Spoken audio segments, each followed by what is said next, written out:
Hello, everybody. How you doing? This is Anthony Cosenza with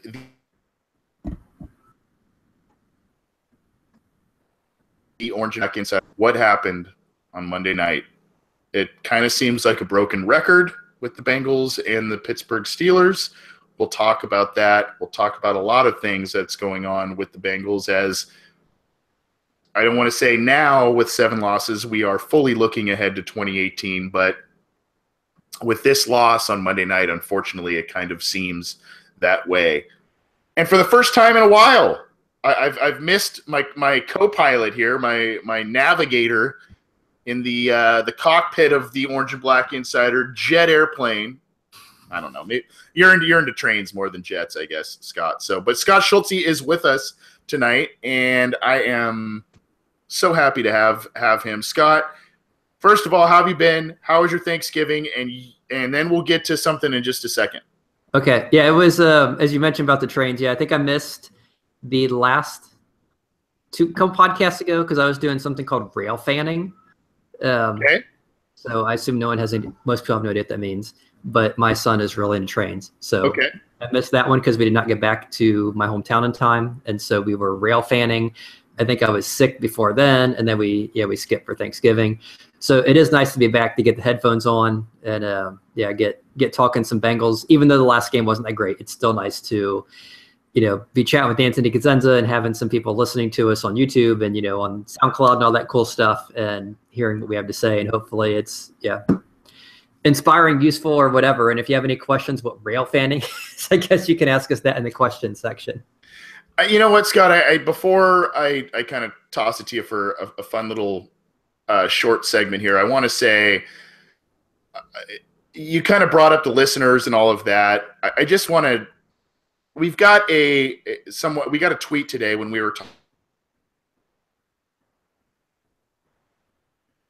promoting the show. Our listeners are awesome because the Bengals haven't, since this show has started, the Bengals haven't been very good. I mean, to be quite frank with you,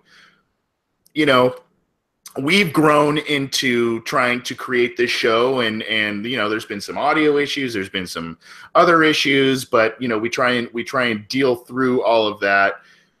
And the point of this show, though we try and be as objective as possible, because we write for a site and there's kind of a journalistic side to this, I guess. But down deep, I mean, you look at if you're watching us live or you're checking out the video later on, you can see Scott is wearing a Cincinnati Bengals sweatshirt. We're Bengals fans, and we hope that this team wins. We hope they do well, and sometimes doing this stuff can become a little, I don't say tedious or anything like that, because we enjoy doing it, but it becomes hard when the team isn't winning, when we're aggravated, much like Bengals fans in general are aggravated. But Scott, I just wanted to share that Trigger Jones on Twitter at *tinman_Jones, and unfortunately I don't know who Trigger Jones is in their YouTube account. Maybe he or she continues to join us live, but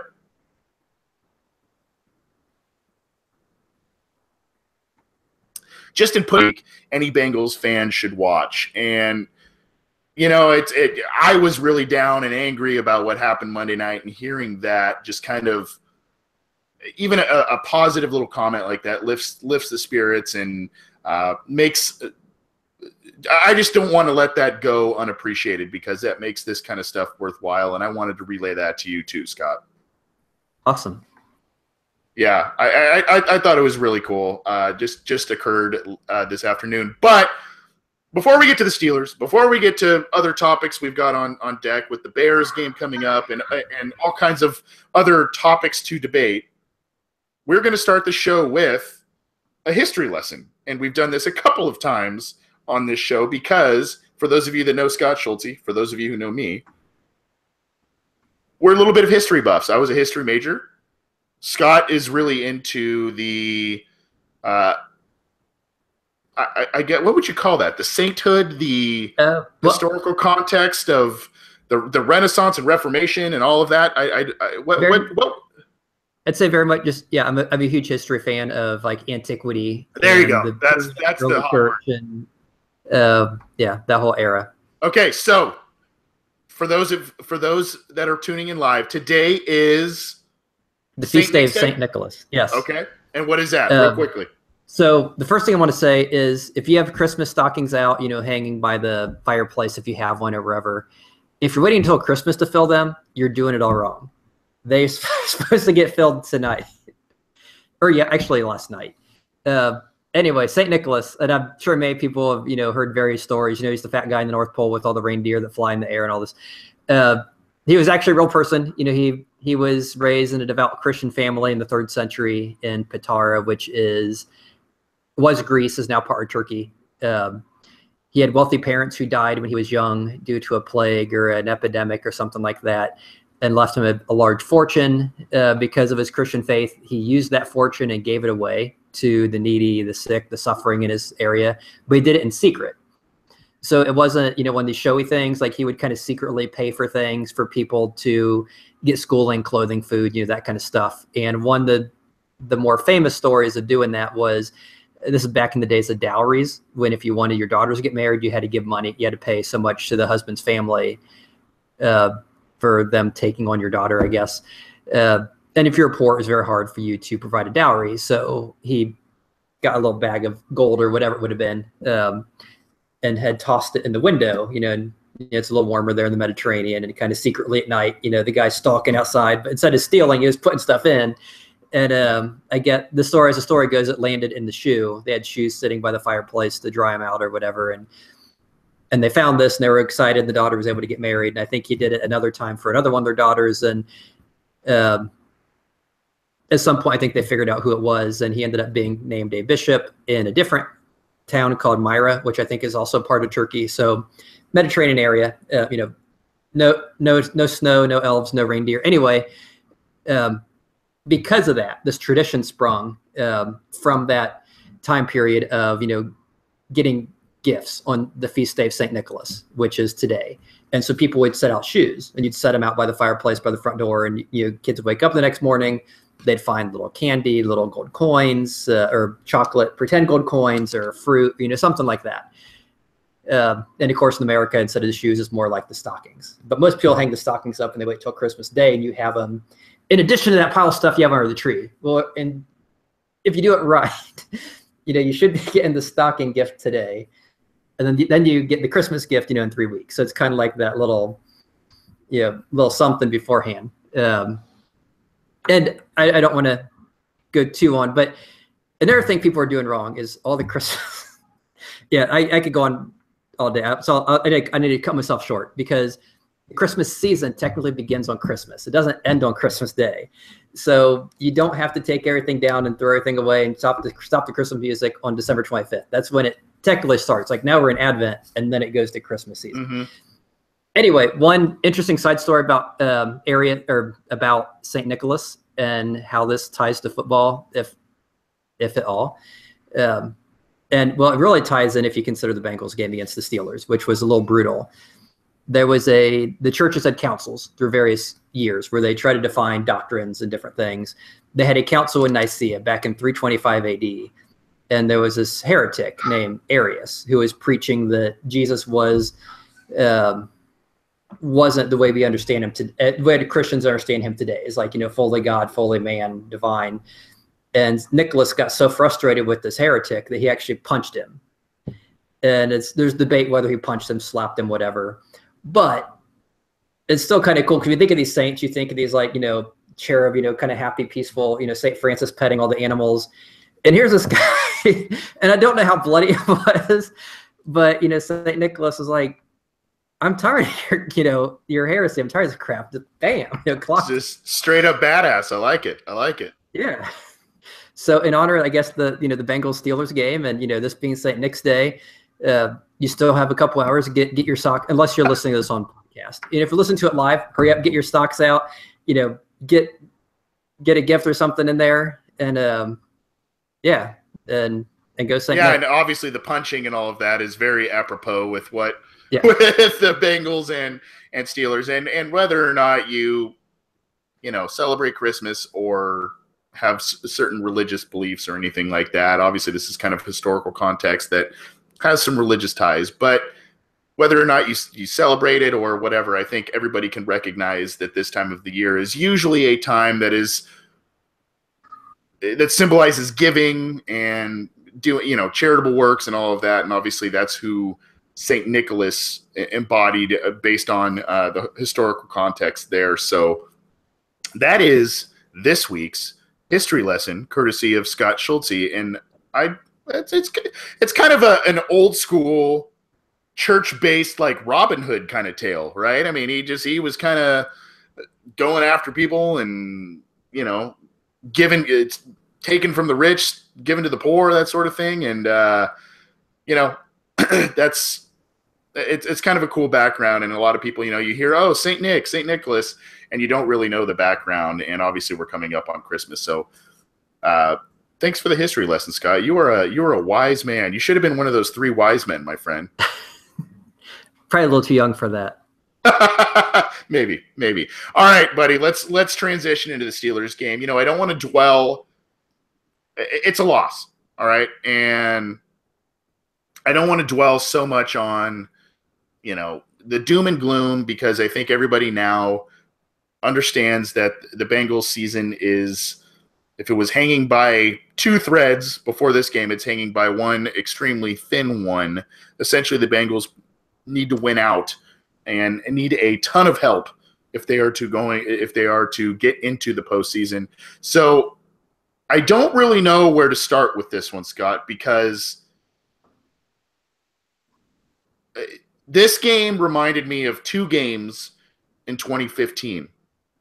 And obviously that was the year the Bengals had a tied a franchise best 12-4 record. They got to the postseason. They hosted the Steelers. Obviously, the easy one to point to is the wild card loss to the Steelers. But this also reminded me, if you remember this game, the Monday night game that year against Brock Osweiler and the Denver Broncos, when the Bengals got up to a big first half lead. I believe it was 14-3 or something like that. On Monday Night Football, and they looked to be in control with A.J. McCarron at the helm, and they ended up losing that game in heartbreaking fashion. Same thing happened here. Now, I guess I've coached, I've been an athlete, I'm sure you've played sports and all of that. I hate the idea of moral victories, okay? I don't want to say the Bengals should take moral victories out of this, but I guess I'm puzzled at how they lost this game. They had a 14-point lead at halftime on their home turf. They had higher time of possession than the Steelers. They were 50% on third down conversions on offense, whereas they held the Steelers to about 33%. They ran for 130 yards against the Steelers defense, which is very rare for the Bengals to be able to do, especially with their top back, Joe Mixon, out of the lineup for 2.5 quarters. They didn't turn the football over. Pittsburgh did. Really the only major area, and they really did poorly, is penalties. They set a franchise record with 173 penalty yards in the game. I guess I don't understand how they lost this game. And is it, I mean, obviously, yeah, second half scoring differential, all that stuff. I mean, my point is this just organizational culture, intangibles, and the difference in those areas between these two teams? Is it coaching? Is it all of the above? Or is there a major disparity of talent? I don't know. I want your assessment on this. I'm going to say all the above just because that's the easiest thing to say than repeating all those. But, I mean, yeah, everything you mentioned, I mean, they were in this game, and you look at their, statistical probability to win, whatever, their production, how they were doing, they did not look like your typical, the Bengals we saw the first 5, 6, 8 weeks. They were protecting Dalton well. Dalton was making some very good throws. They were running at will. Both Mixon and Bernard were running very well. And even after Mixon went down, they didn't have a letdown. Bernard stepped up. He looked like the Bernard we saw his rookie season, where we're like, wow, this guy's really good. Back when he was splitting with Ben Jarvis, Green Ellis, and we were all screaming for him to get more carries, kind of like how we're doing now with Joe Mixon, that we're all screaming for him to get more carries because he looks good and he touches the ball. So, but you mentioned one of the key things is penalties. I mean, the 173 yards, is an extra over 100 yards difference. And that is just, you're giving up 100 yards there, and then you're also not, that also doesn't really include the yards you lose. So, okay, you lose 173 yards, but you have all those other yards you gained that are wiped away. So you have like the touchdown that was wiped out, the AJ Green on the phantom, holding penalty on Giovanni Bernard, or some of the third down conversions the Steelers made because they called pass interference or things where there really wasn't any contact. And, so those things that just kind of kept drives alive and, took points off the board for the Bengals and just, yeah. And I think some of the people mentioned it in the YouTube chat, and obviously they've mentioned it on Cincy Jungle too, is that, yeah, the officiating was just beyond bizarre. And, obviously did the Bengals no favors. I think a more fairly called game, I think the Bengals come away with the victory, because they did everything you're supposed to do to win. And I think it's one of those things, like you said, they always seem to find a way to lose the primetime game against the good, teams with the winning records. Although you usually don't expect it to be, something like this, the officiating being atrocious. You expect it to be, the ridiculous, Adam Jones and Vontaze Burfict penalties in the playoff game, or the, Jeremy Hill fumble when they're trying to run out the clock. Just, you expect it to be something like that.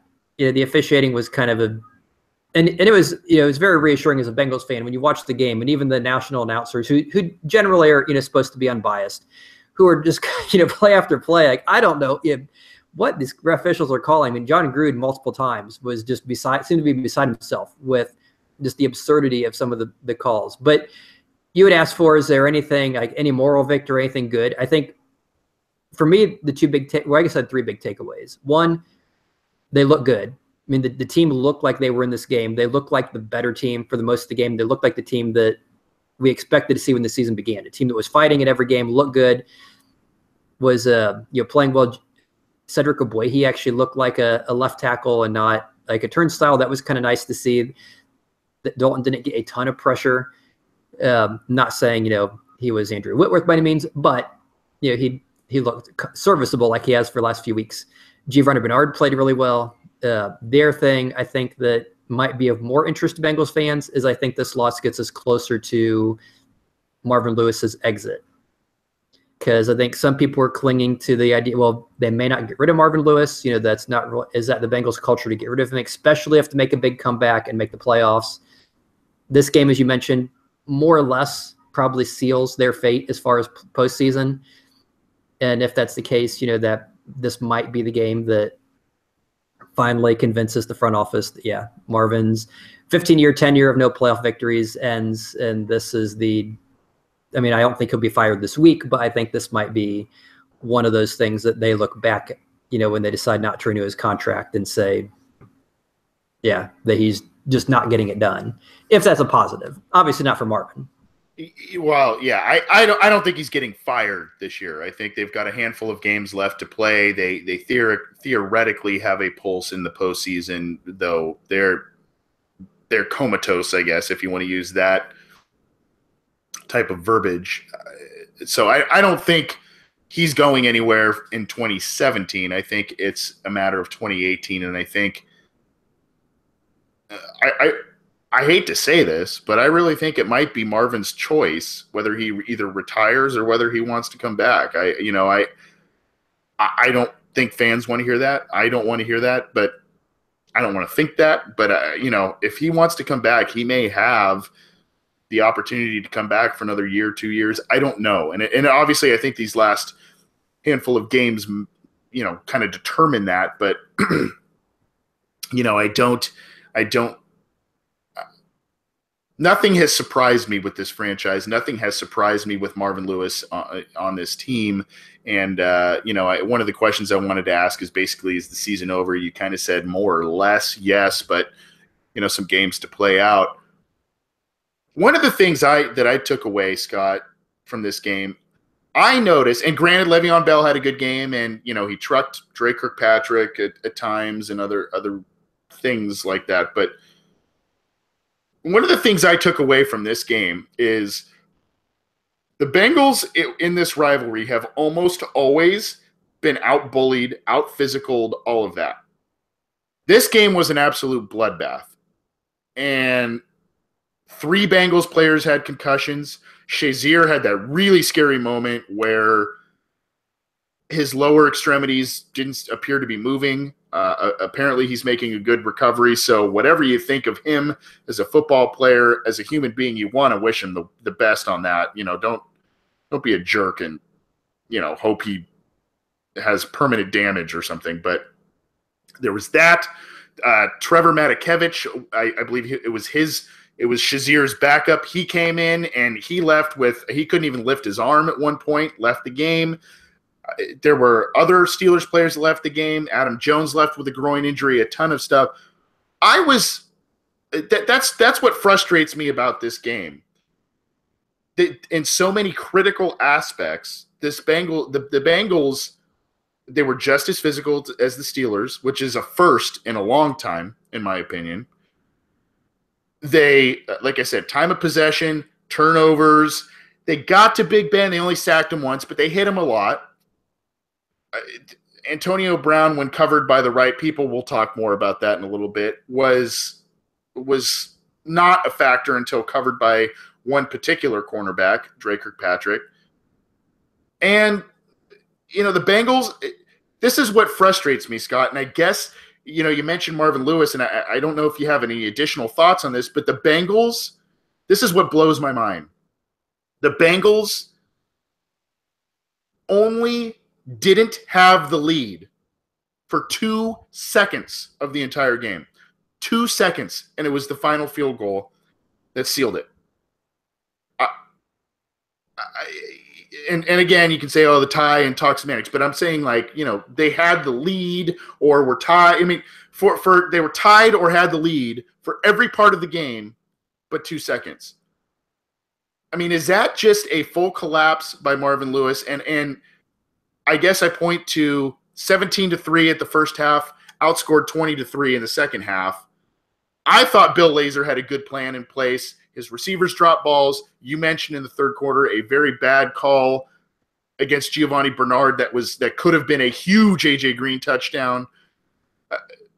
I don't know. I guess I'm just really frustrated because, like you said, the Bengals did a lot of things that you would think on their home turf would get them a victory. Yeah, and I don't know if it's the phantom halftime adjustment thing or what it is, but they just, in the second half, the Bengals are not a good scoring team. I mean, we had 2 touchdowns and a field goal in the first 4 possessions. After halftime and 5 possessions, we had 1 field goal. And it was total opposite for the Steelers. They had that field goal at the very end of the first half, and that's another thing, giving up, and at the end of the second half, where they're giving up these, points, kind of cheaply giving up points at the very end, where they just kind of let down. And I don't know if that's a coaching thing or if they're just exhausted. I mean, I hope they're not exhausted because, it's only the first half of the game when they gave up that field goal, and they are, professional athletes, and this is like what they're training for and, do it all season. But, the second half, the Steelers go, or after the first 5 drives, the Steelers go field goal, touchdown, punt, field goal, touchdown, field goal. Now, granted, you held on to field goals. That's good. But, they didn't stop the Steelers on a single 3-and-out. The second half, the drives were 9 plays, 4 plays, 11, 9, and 8. And they just, whatever changes they made at halftime definitely worked, because it's just another one of these things where, Marvin's like, there's no such thing as halftime adjustments. Those don't exist. That's like, these elves in the North Pole, stop talking about that. That's not a real thing. But yet, if it isn't a real thing, why is it every game we seem to see the same result, which is the second half, the opponent scores points, and the second half, we stop scoring points? I mean, you can say it's karma if you're Antonio Brown or whatever you want to call it.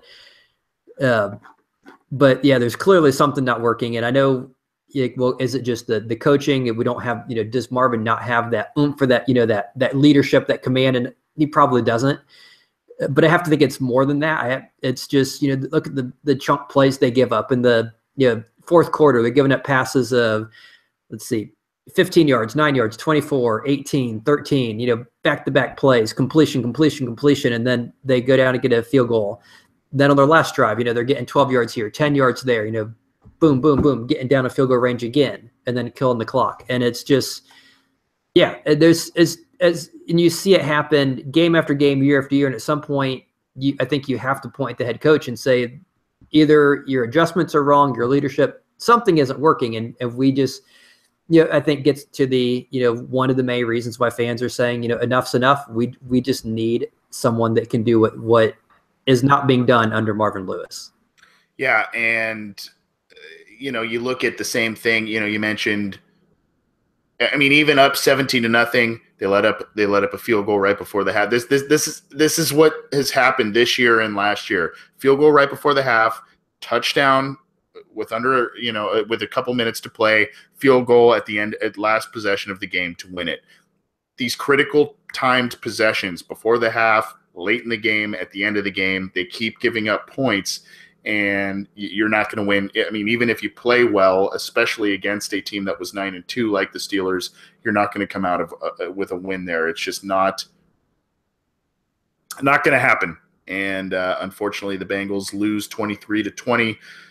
I did think it was a little interesting before, when it was, I believe, a tied game and the Steelers still had the ball and were driving. I did think it was a little interesting that they did a Sports Center preview clip and they said, we'll have an interview with Mike Tomlin, as if that was almost foreshadowing before the result ended up happening the way it did. But the Bengals are now 5-7.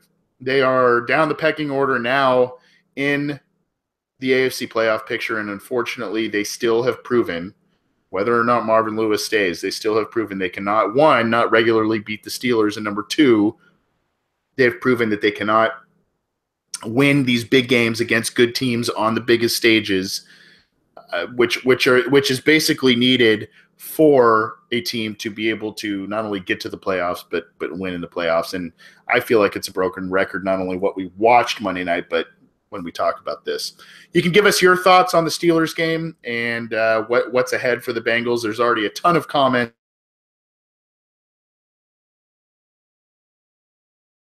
A Bengals fan that downloads this podcast after we record live, try and join us live when we record and talk with other Bengals fans in our YouTube chat or on cincyjungle.com.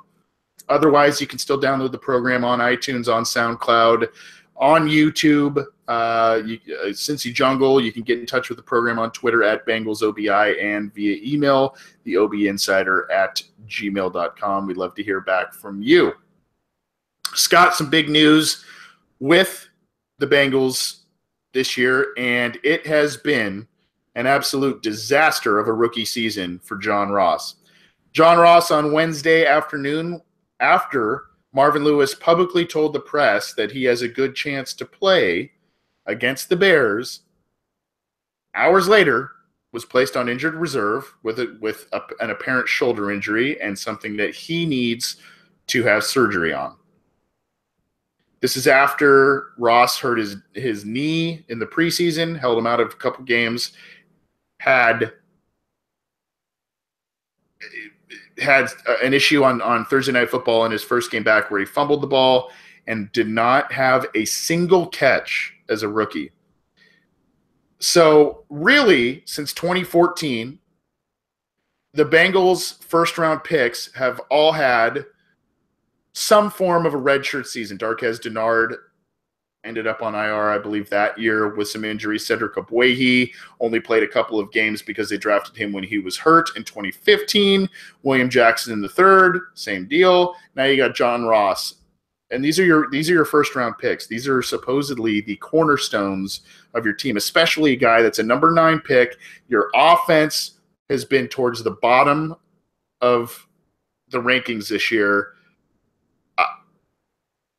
Again, it's one of those things where I kind of throw my hands up in the air and I say, is this Marvin, squashing another rookie season from a promising guy? I don't want to say they're making up an injury, because if they did, that would Ross would have grounds to essentially sue the team to put him on IR if he's not really injured. So, I think he's got something going on, but Ross was for weeks a healthy scratch, and now you go, okay, is this a Marvin thing? Is this a John Ross thing? Is it both? Should he have even been the pick at number 9 after a couple of receivers had already gone? You're muted, buddy. Sorry, it's been a while after remember this whole mute thing. But yeah, and I think that's, I mean, we did this podcast live during the draft, and I remember when they drafted Ross, my recorded reaction was not very favorable. But, you know, once he's the pick, and you kind of live with it. And I think me and you probably both thought to varying degrees that Davis and Mike Williams, Corey Davis, who the Titans took, and Mike Williams, who the Chargers took, were probably players we preferred more for various reasons. That being said, you know, we're obviously not NFL scouts. We're not NFL coaches. We didn't go to the combine. We didn't do the interviews. We didn't go to the pro days. So when they draft John Ross, you know, they kind of come out, they say all the right things. He's a guy, we see a spot for him in our offense. And obviously it has to do with the speed. I mean, the 4.22 or whatever speed that broke the record. And okay, you know, there's clearly some goal they see using this guy. They drafted him. They knew he was hurt. They knew he was fragile, but they still saw that, okay, he's going to be our deep guy, our third wide out or whatever, you know, on three wide sets, that he's just going to run deep, you know, pull a safety, maybe, you know, open up the middle, open up something so we can get, you know, work guys like Eifert, you know, obviously going back to when he was still healthy, Green or, you know, LaFell kind of underneath, you know, somehow working him in. And so when you see him miss the first game or two, it's like, okay, I get that. He missed training camp, but then he misses another game and another game. And you keep hearing, well, he's healthy. He's practicing, but he's not playing. And the one challenging thing is, since we haven't been to practices, is it's obviously speculation, like with any good conspiracy theory. Is he not playing because they just realized, wow, this guy's just not as good as we thought he was, and we just kind of really whiffed on this pick? Or is it that traditional thing where it's like, oh, he's a rookie, we're afraid of rookies, we're not going to play him? Or was he truly just hurt all year, but healthy enough to kind of be a, you know, healthy scratch? Are they screwing with people by saying he's healthy when he's really not healthy? And to me, it actually kind of reminds me of the thing you mentioned about putting him on IR if he's not hurt. Kind of reminds me of the whole McCarron thing, because his rookie year, he was hurt for a while, missed part of the season. He was healthy enough to play later in the year. The Bengals decided they were going to keep McCarron on IR, just, you know, didn't have to burn a roster spot, just kind of stash him. And by doing that, that pushes his unrestricted free agency out a year. And of course, you have the whole thing now where McCarron's camp is trying to get that moved up a year, because they're kind of arguing, well, it's kind of crap. They put him on IR, but he really wasn't injured. So it'd be interesting to see if Ross is or isn't injured, and why he, you know, is going to IR. But the list you mentioned, yeah, it's very, it's, I mean, that first round list, it's just a litany of guys who just can't stay healthy. I mean, Eifert actually was healthy his first year. They just didn't use him. And then they finally used him his second year, and he gets hurt, the first offensive drive against Baltimore. Denard, as you mentioned, missed the whole year. Oboye, they drafted, who was hurt, and knew he was going to miss a year. William Jackson was kind of, I guess we got a double, you know, bang that year, because you had Andrew Billings drafted a few rounds later. And they both got hurt, you know, before the season began. And then, yeah, this whole John Ross scenario. And the John Ross thing, it's also very frustrating, because the year before they used a second round pick on Tyler Boyd. So in losing Marvin Jones, they've now used 2 picks in back-to-back drafts, high picks, you know, number 9 overall, and their second round pick on wide receivers. This year, I think they've targeted Boyd 15 times in 12 games or something like that. And you mentioned with Ross, they've thrown the ball 0 times too. So it just makes you wonder what, you know, I'm not really sure how to put words to it. You know, what is this team doing when you're using back-to-back, you know, high picks on receivers, and then you don't play them? Are you just that bad at evaluating talent, and you're just going to keep dipping until you get it right? And it makes, as a fan, I'm very curious to see what happens when, you know, when the new coach comes in. What kind of playing time do these guys get? Are they really good and just not being used, or does it turn out they aren't that good, and that's why they're not playing, and we just can't see that because they're never on the field?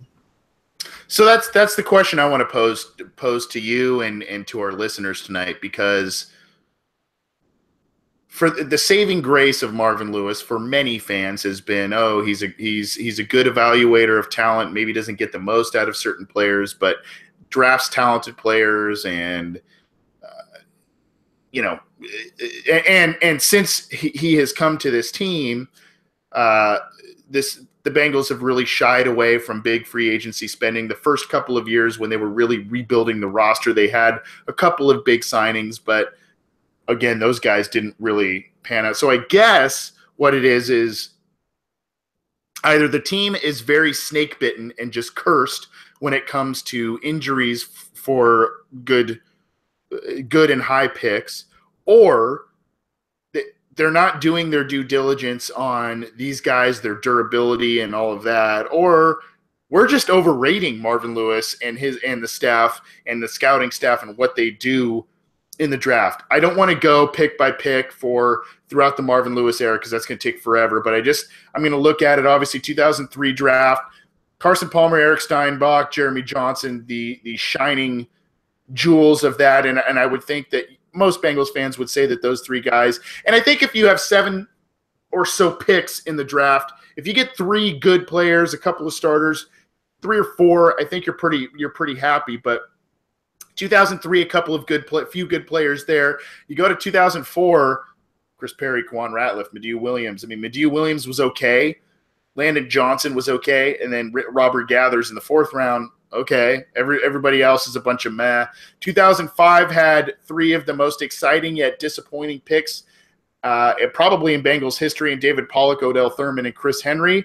Everybody else, blah. Fanene actually had a decent career with the Bengals, 7th round pick, but nothing to write home about. 2006 draft, this one was pretty good. Joseph Whitworth, Rucker, D'Amato Pecco. So, you got some good players there. 2007, this was a waste. Leon Hall, Kenny Irons, Marvin White. You did get Chinendum and Dukeway, but, I mean, he really didn't do much there. 2008, disaster all across the board. 2009 was pretty productive. Andrea Smith, Ray Malaluga, Michael Johnson, Kevin Huber out of that. Bernard Scott as well. 2010 was probably the best, if not 2011. And then you get into, this is where I really wanted to focus, this 2011, because that's when the team started to shift things and they're focused. 2012, Dre Kirkpatrick, Kevin Zeitler. Well, Zeitler was a good pick. Kirkpatrick, my goodness, he had probably the worst game I've ever seen a professional cornerback have last week against the Steelers in a variety of respects. Mohamed Sanu, Marvin Jones, good picks. You didn't hang on to him. Zeitler, good pick. You didn't hang on to him.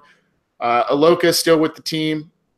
Pretty decent draft, I guess, there. You have Eifert, Bernard, a couple of other. I mean, it's you just look through it, especially the top couple of picks, and it's a lot of blah or what could have been. So I guess I'd love to hear your assessment of these guys, these picks, especially 2011, because that's when this team had made that string of postseason berths and relied on this process. That's what they've told us. We're going to use the draft, not free agency, to build the team. And a lot of these picks, including John Ross so far, has blown up in their face. Yeah, and I think that's one of the that's one of the things with the Bengals is, like you mentioned, they obviously are a team we build with the draft. We keep our own and we draft good guys. In theory, we don't really sign too much. And I've mentioned this in the past on several, I think, Since the Jungle articles, is this team was really built in the 2009, 2010, 2011 drafts. I mean, those are the drafts that they essentially nailed. Everything before then, everything after then has been, more of a disappointment than anything. They have had a lot of misses, but because they had a few really good drafts back to back to back, I think people kind of said, oh, yeah, look at, especially when they started winning, because they were winning with that core they drafted in 9, 10, 11. They got a solid right tackle in Andre Smith, serviceable linebacker in Ray Malaluga. Michael Johnson was, decent as a defensive end. Kevin Huber's a good punter. The next year, getting Geno Atkins in the 4th round, not to mention Dunlap and Gresham. Say one about Gresham, he did make 2 Pro Bowls and was a good blocker. And then the next year, obviously, AJ Green, Dalton, and then Bowling. So in that, 3-year span, they drafted essentially the core and most of the great players they had, on those playoff runs in 11, 12, 13, 14, 15. They were pretty much built during that little span when everyone's like, wow, look how great the Bengals are. Look how great they are at drafting. They drafted all these great guys. And they did. The problem was they didn't follow that up. When you're going after Margus Hunt, Sean Porter, Devin Still, Brandon Thompson, Orson Charles, Will Clark, Russell Bodine, after that, when you're not following it up, the problem is, and we kind of saw it as fans, hey, at some point, these guys aren't all going to be here. We're hitting that 4-year window, 5-year window, and those rookie deals are up. And when that happens, we aren't going to have the money to pay them all. So we'd better be drafting guys to fill them in. And instead, that's where you'd see the Bengals kind of make these luxury picks, or kind of like, we don't really, we'll draft this one guy because he might be good at one thing, and because we have no needs. And at the time, they didn't have any needs because they had that core. But once that core got to free agency, they were able to keep a few, and they did, and then the rest all disappeared.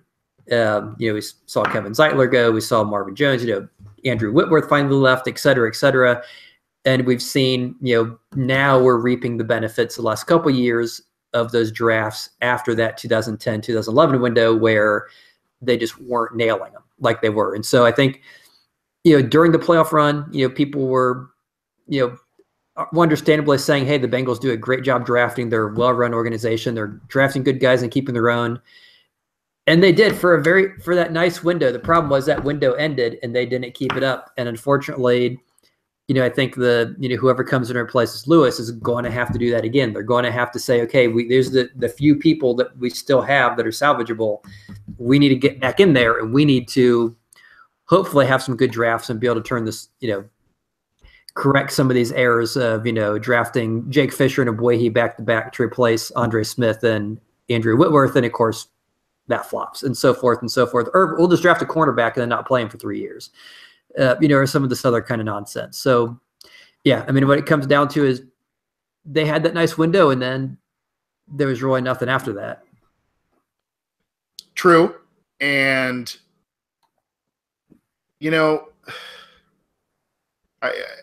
like I said, I don't want to go pick by pick in here, but I think there is a lot of reason for criticism, and I think that's what free agency is for. It's to supplement the draft. Now, before we talk about the Bears, we're going to do that quickly. Just one quick question for you, Scott. Your opinion between the disparity between Dre Kirkpatrick and William Jackson right now. Now, granted, William Jackson's sample size is very small. I did see on Pro Football Focus this week that against Antonio Brown, who many believe is the top receiver in the NFL, there has been 8 targets where William Jackson has covered Antonio Brown, 0 completions, and 4 of those passes defended. Now, if you watched the Monday Night Football game, one of those was in the end zone where it appeared Brown had the touchdown catch, and Jackson made a great play at the end to kind of snag it out of there and strip it out of his hands. To me right now, and this is no slight to Darqueze Dennard, who has been playing a lot, much improved football this year. To me right now, William Jackson III is playing like the team's best cornerback, whereas Dre Kirkpatrick is playing as maybe the 4th best cornerback on this team. Am I overreacting in terms of that, or I don't know? To give a quick answer, I would say no. Without a doubt, at least from what I've seen, from the eye test that I've seen on my TV. Now, granted, I don't have a big fancy TV, so maybe not looking at things right. William Jackson and Dennard, I think, have been 2 of the best cornerbacks this year. I would throw in Jones, but he's been hurt quite a bit, hasn't played as much. But yeah, Kirkpatrick, he just, and granted, he sat forever. So, for his first few years, we really didn't see much of him.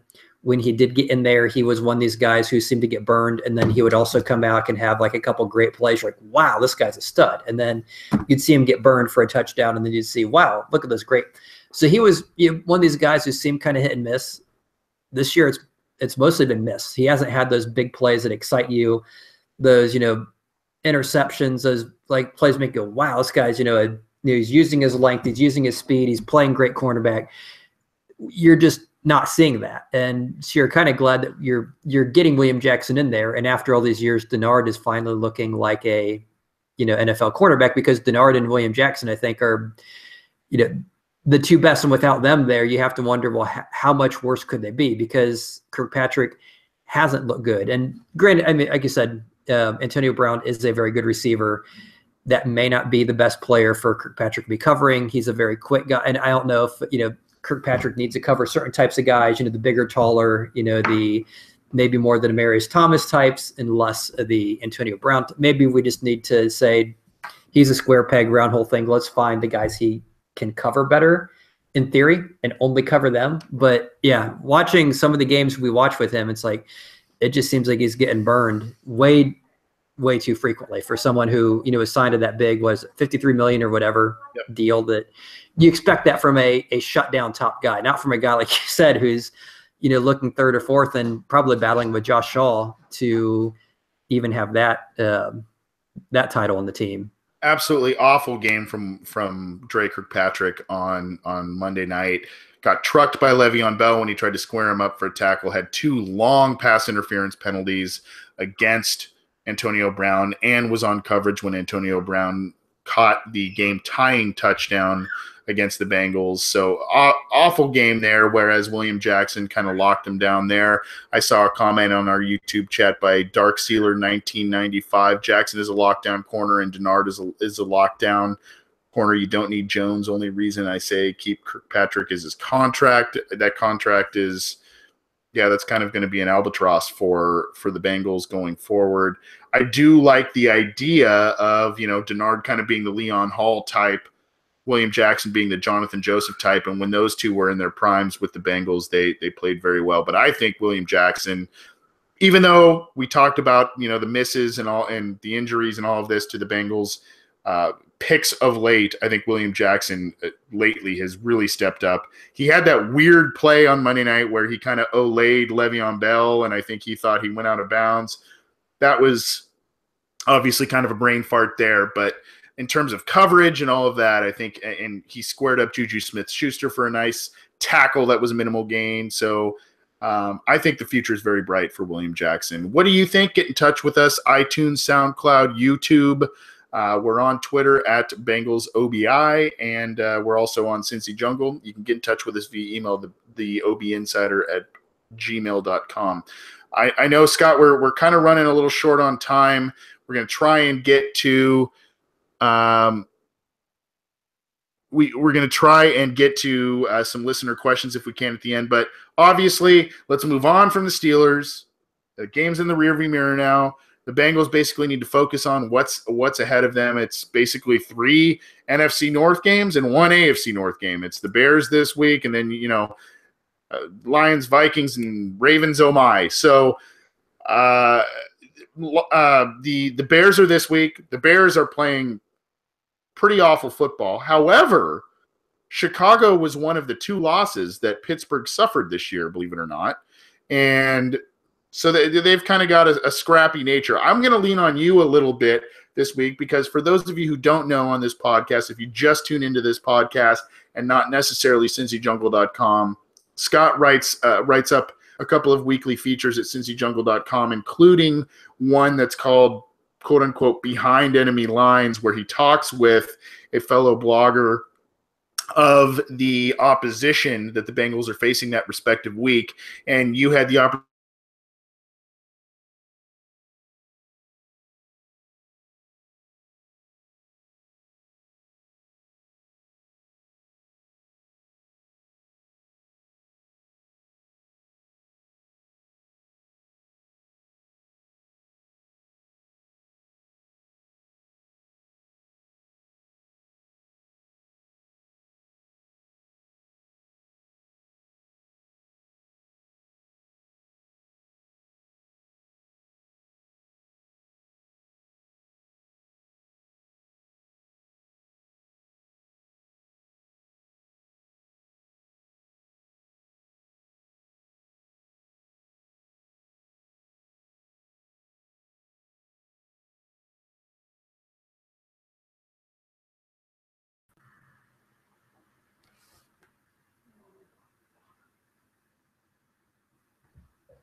Okay, I think something happened. I think we might have lost Anthony.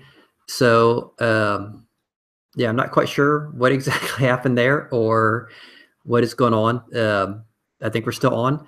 So we will go ahead. I think he was talking about the Bears game leading up to the Bears game. So we're going to go ahead and jump to that. As he mentioned, I had a chance to speak with Jeff Burks of the Windy City Gridiron folks over, which is the SB Nation site for the Chicago Bears. Had a chance to discuss a few things with them, and that's probably one of the good things about when you discuss with some of these other teams is who are struggling is you don't feel as bad about how your current team is doing, and that's something that seems to be happening with the Bears. They are just going the wrong direction in so many ways. And talking to them, they do have some positives, some negatives. One positive they do have is a guy named Akeem Hicks. And it's very interesting. It's kind of like what we had with Chris Smith and with Wallace Gilberry a few years ago. He bounced around a couple of different teams. All of a sudden, he went to the Bears and has become a great sack artist. He had a career high of 4.5 sacks. All of a sudden, last year he had 7 with the Bears. This year he has 7 in only 11 games. So he's clearly doing something right.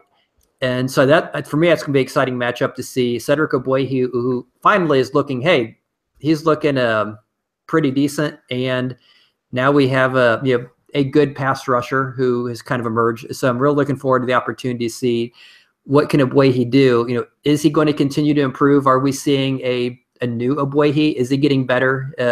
Can he hold Akeem Nicks? Nicks. Keep wanting to call him Hicks. Or is Ogbuehi kind of I don't know, something of a aberration because he hasn't gone up against great pass rushers. So that'll be an interesting. The other interesting thing is we've had a lot of complaints about the Bengals handling of the kicking situation. They kept Mike Nugent way too long, as many people have said. They finally got rid of him. They drafted a kicker this year, the first kicker taken in the draft, which was Elliott out of Memphis. They brought him in. They called it a competition. They kept Brandy Bullock.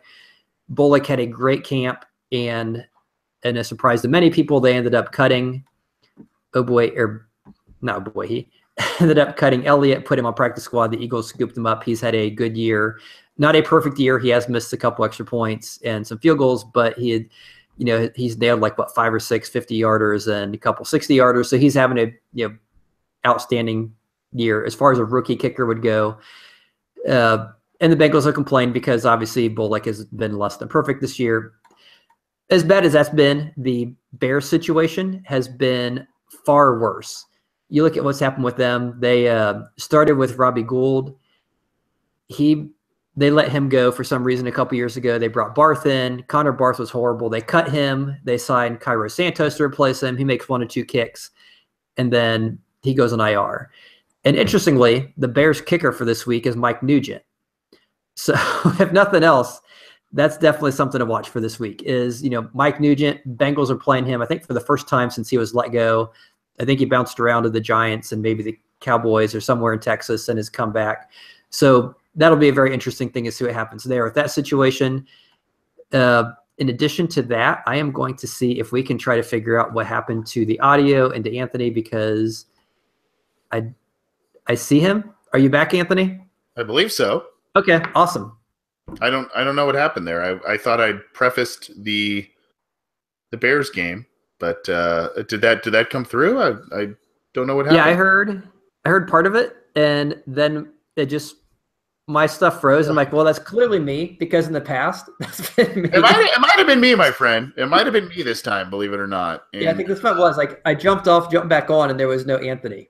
It would not be an official Orange and Black Insider live show without some sort of internet connectivity issue. So God bless Google Hangouts. Thank you so much. I appreciate that. It's like the Bengals game. We had done so well up to the very end. That's right.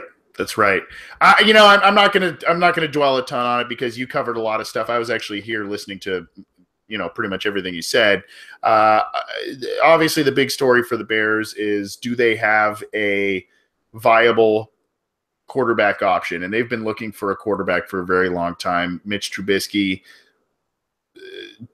a shade under 55% completion percentage, 5 touchdowns, 4 interceptions, 8 fumbles.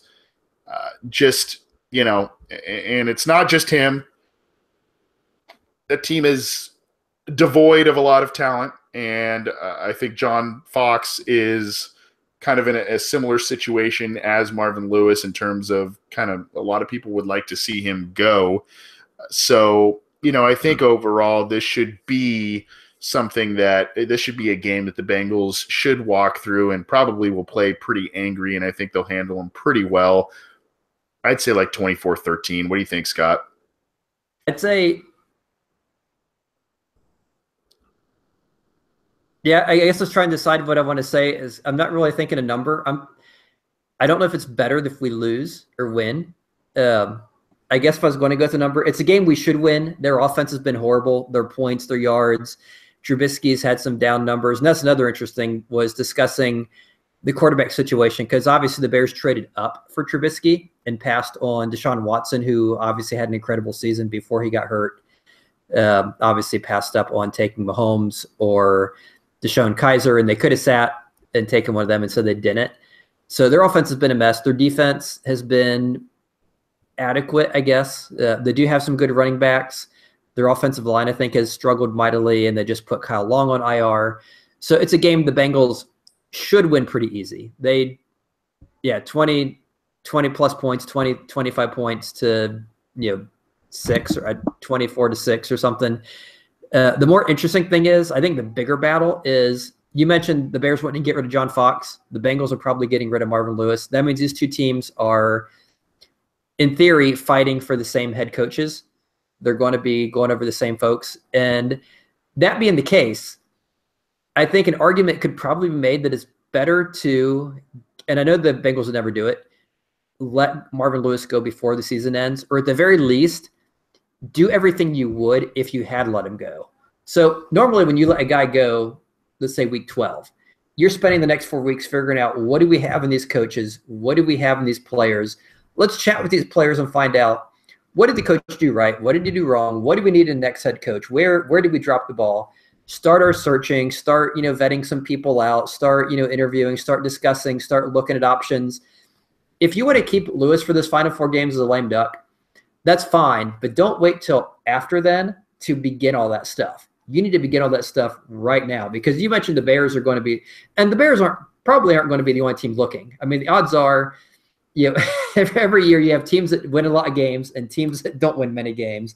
And the teams that don't win many games are generally looking for a new coach. The Browns seem to do it every few years. There's a chance, 1 in 26, Hugh Jackson or whatever he is now, could possibly be one of those. You don't know. Some people are saying Jay Gruden may even be on the chopping block because they're under 500 since he's been there. So you don't know how many other teams out there are going to be looking for a head coach. The Giants obviously are looking for a head coach. They're able to start a little early. So, once, January 1st or whatever hits, and week 17 ends, the Giants technically have like a 1 month head start on the Bengals as far as who they want to go after. So the Bengals, for me, I don't know if this is more important than winning the game. Maybe not more important than winning, but one thing they need to make sure they're doing right now, and not saying, okay, we're not bringing back Marvin Lewis, now we begin. They have to begin that right now, because you're fighting with the Giants, the Bears, and whoever else to get this next head coach, whoever he's going to be. And odds are, if you think he's good, other people may think he's good too. I mean, obviously, people thought our assistants were good because they took them all away. They took away, Zimmer and Gruden and Vance Joseph and Hugh Jackson and so forth. And so that's something the Bengals obviously need to do, is begin that head coach search right away. So my prediction for the game is let Marvin Lewis coach it. Whatever we score, but start that coaching search, if that makes sense, as soon as possible. Not a bad theory, and obviously a team that the Bengals play a little later in the season, the Detroit Lions, might be looking for another head coach, especially depending on how that game turns out. So I think we're in agreement that the Bengals should hand it to the Bears this week at Paul Brown Stadium. We'll see. Scott, we've got a couple of questions. I understand it's a little late for you, so if you want to stick around, feel free, my friend. If not, got a couple of quick questions I can address, and one is a good segue for what you were talking about head coaching search and all of that. And it was an email from our good friend Kevin Evans, who I believe is twin brothers with Keith Evans, and they are from the Bahamas. So really cool to hear from them, if I remember correctly. But essentially, they're asking about Paul Guenther's job as a defensive coordinator being safe. Obviously, there's a lot of late collapses: Green Bay, Tennessee, Pittsburgh. And, you know, a lot of he's saying this team could very well be 8-4 instead of 5-7, if not for those collapses or somewhere in between. And I don't disagree with him. You know, what I worry about is Paul Guenther being a head coaching candidate for this team. No, that's not, I'm not saying I think he's worthy, because I don't think he is. I'm not saying he's not worthy of being a defensive coordinator in the NFL either. You know, there's been some good things with him, but I don't want to see the Bengals promote from within. I think they stumbled over their own 2 feet with Ken Zampese being promoted to offensive coordinator. That blew up in their face. I think that Guenther is a guy that is more of an assistant coach type of guy in the NFL. His ceiling is probably what is going on with the Bengals as defensive coordinator. He has been a head coaching candidate before, but I don't think he's been a serious candidate for other teams. If in terms of in 2018, if his job is safe, I think that depends totally on who the coach is. I think if the Bengals hire a new coach outside of Marvin Lewis, I think that coach brings in an entire new staff or largely a new staff, especially at the coordinator level. I don't know what you think, Scott. Yeah, I'd say with Guenther, I'm torn, because on the one hand, you kind of want the idea of, okay, we'd have 15 years of Lewis, we just need to clean house, sweep through, and you can't really do that if you promote from within, because then you're probably keeping a lot of their people there, you're keeping the culture and a lot of their things, and if you really want to start over, you're starting over. On the other hand, if he is the best candidate, and I don't know if he is, if he turns out, let's say they interview a dozen people or whatever, and they say, without a doubt, this guy seems to be the best candidate, I wouldn't want them to pass on him just because he's on the current staff. Now, that being said, I think one of the interesting things is I think it's going to be very hard for us fans to know who the best candidates are, because you can look at a guy who does great as a coordinator. For example, Dick LeBeau is a great defensive coordinator, but coach of the Bengals wasn't a very good head coach. And as you mentioned, some of these people are very good at what they do, at their task. Defensive coordinator, offensive coordinator, looking at the X's and O's, breaking down the opposition, looking at the things they do well, what they don't do well. How are we going to maximize the players we have? How are we going to attack their weaknesses? Those kind of things. That's what the coordinator does. The head coach does some of that, but a lot of what they do is very different, because they're trying to manage a dozen different coaches, 50 players. They're looking at the draft, they're looking at evaluating talent, the practice squad, how are we going to coordinate this all together? How are we going to schedule? Like, the biggest things that seems like a coach does is, they need to have the energy, the intensity, the guy that's going to charge the players up, get the most out of them. Kind of like not just a motivator, but, kind of like a Caesar. I'm a general who's going to take charge, jumping for you. Everyone's going to fight for me, get the most out of these guys, but can also do the X's and O's. But you have, the assistants to help you with all that. So you have to find the guy who can do all those things. And it's hard for us to know, without meeting these people, who are these guys who can really, fire these players up, who can take control of a locker room. And that's one of the interesting things. One of our assistants, Vance Joseph, one of the things I've heard from some of the Bengals or some of the Broncos insiders is that they aren't really sold on Joseph. I guess he sold them in the interviews, but as a head coach, doesn't have control of the locker room, doesn't hold players accountable, doesn't seem to have any of those qualities. So, yeah, it's very hard for us to know. I would be okay with Guenther if they determine that he's the best candidate because he has those abilities. I don't know if he does. Obviously, losing the games late where the defense gave up points. And I'm still kind of stuck on how much of that is the defense versus how much of that is the offense going 3 and out, 3 and out, 3 and out, 3 and out. So you're constantly putting your defense in a position where at some point they're going to give up points because you just aren't holding on the ball. You're constantly giving the ball over. You're constantly, putting the defense back on the field. Well, at some point they're going to break. You just can't keep putting your defense out there and expect them to hold time and time again. To me, I just want somebody new. If they're not going to stick with Lewis, I think they need to go outside and get a new staff from the outside, just a different outside perspective. It worked last time, at least to a certain extent, when they went outside with Marvin Lewis, and I think it's time for that again. Let's use the final thought for this question and then get out of here, Scott, quickly, because I know it's late on your end, my friend. Another question we had was, we talked about the Bengals draft history, especially high picks. Couple of positions that you think the Bengals should draft high this year when it comes to their needs and what you've seen this year. That one, real quick off the top of my head, and this would probably change if I thought about it for a minute or two. I'm going to say, it really depends on who the best players are at where they're picking. One position they need to address is interior of the offensive line. Center has been a weakness forever. Our right tackle right now, I think, is Andre Smith and Eric Winston. I think that's got to change. Those guys are both very old. Obuehi, I'm hoping we see signs from him. So I'd say anywhere on the offensive line is clearly a concern and something needs to be addressed. But the one thing I could see, and I'm not opposed if they do this at all, would be quarterback. Taking a quarterback early. And the main reason I'm saying that is because you have Dalton on a very team-friendly deal. You kind of know what his limitations are, what he can do. This is supposed to be a great quarterback draft in theory. All these guys coming out, Rosen and Darnold and Hill and so forth, and Lamar Jackson and, the Baker Mayfield and whatever.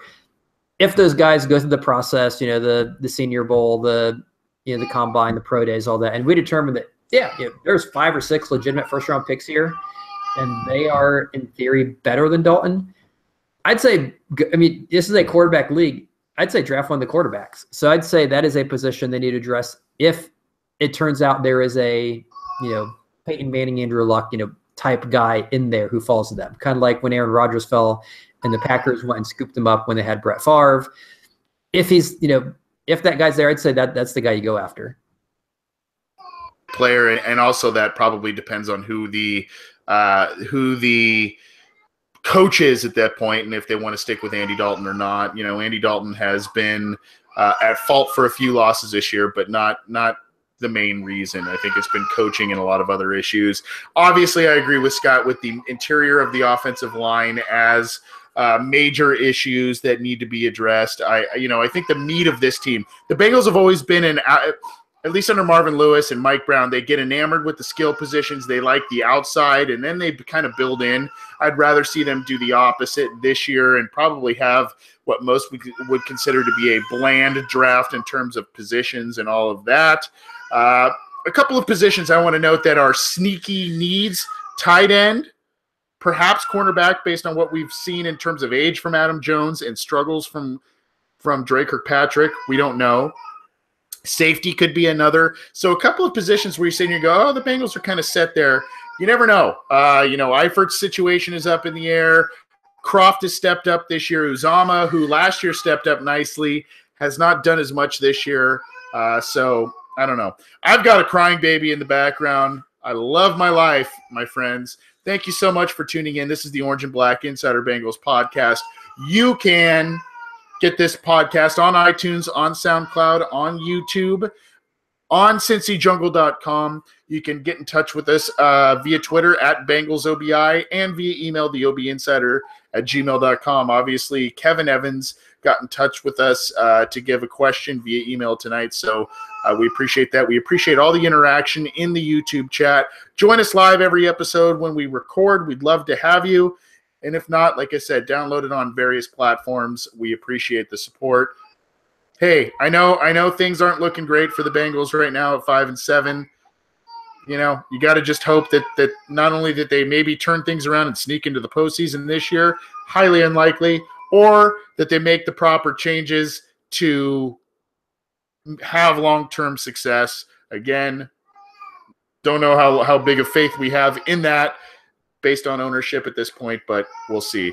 Again, Orange and Black Insider Bengals podcast. For Scott Schulte, I'm Anthony Cosenza. Thanks a bunch, everybody.